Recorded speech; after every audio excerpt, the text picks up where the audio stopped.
Hello, everybody. It's Marjorie Waldo with Marjorie's Minutes for July of 2025. I have a lot, as usual, to tell you. First thing I want to remind you about is that our annual membership program, which launched 2 years ago in July, most of our renewals are coming due, but I'd like to point out that there are levels that go from $250 annually to $5,000 annually with a variety of benefits. The top three levels, 1,000, 2,500, or 5,000, don't just support Arts Garage programming, which is an incredible thing, but also give you the opportunity to purchase tickets to your favorite shows before we make those tickets available to the general public.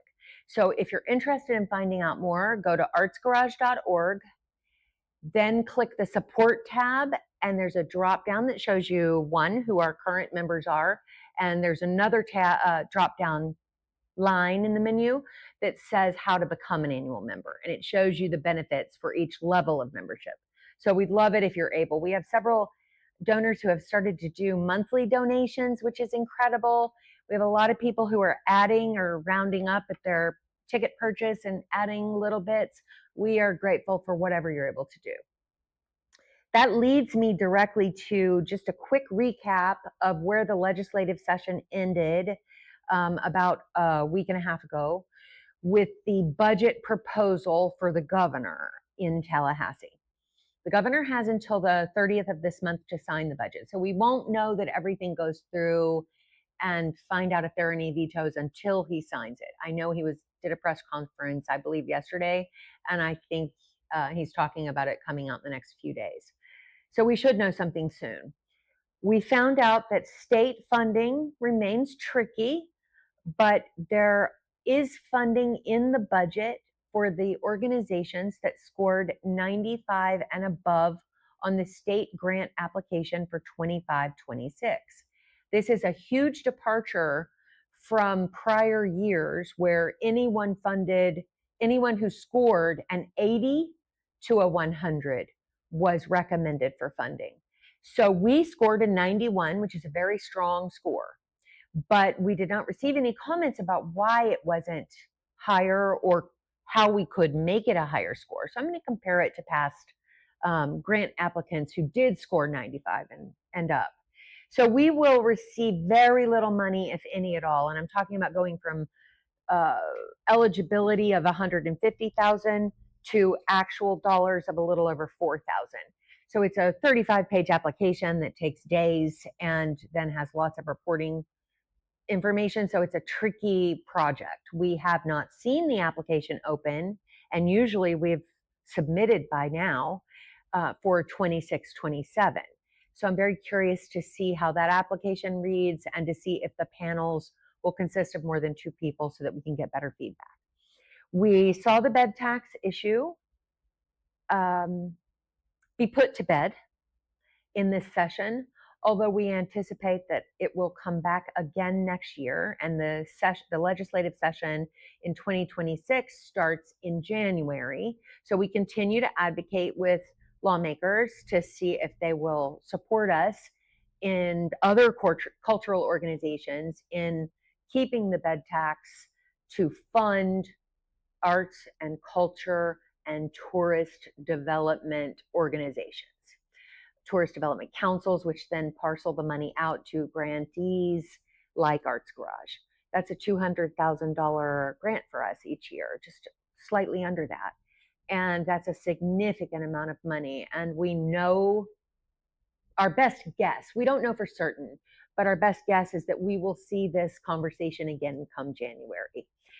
So continuing to monitor the news or listen to our updates will help in your advocacy. Many of you wrote letters to our senators and representatives to share your passion for the arts and for supporting arts organizations and Arts Garage in particular. So I'm super grateful to you for that. We also continue to see attacks on using diversity, equity, inclusion, and access in any organizations that receive any funding from the state of Florida. And Arts Garage makes sure to be incredibly diverse in our hiring, in our programming, and in our beliefs. As you can read on our homepage, our vision, mission, and beliefs. They celebrate diversity and inclusion and access to the arts in almost every way. So I hope you will continue to talk about the importance of those topics, which are way more than words. So I hope that you will consider continuing the conversation about that.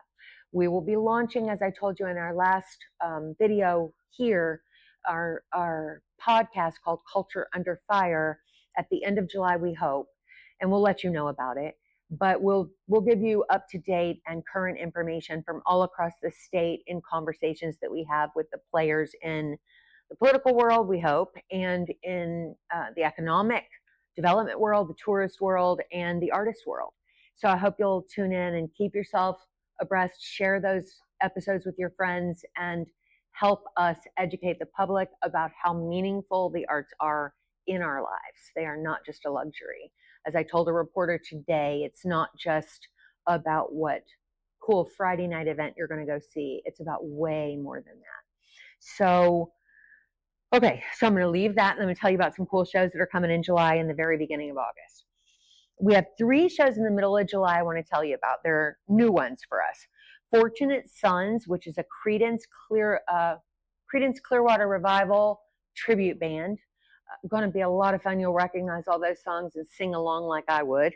That's on July 18th. On July 19th, we have let me say her name right, Ashley Pizzotti, who is a jazz vocalist. She'll be here with her quartet. Beautiful voice and amazing performers.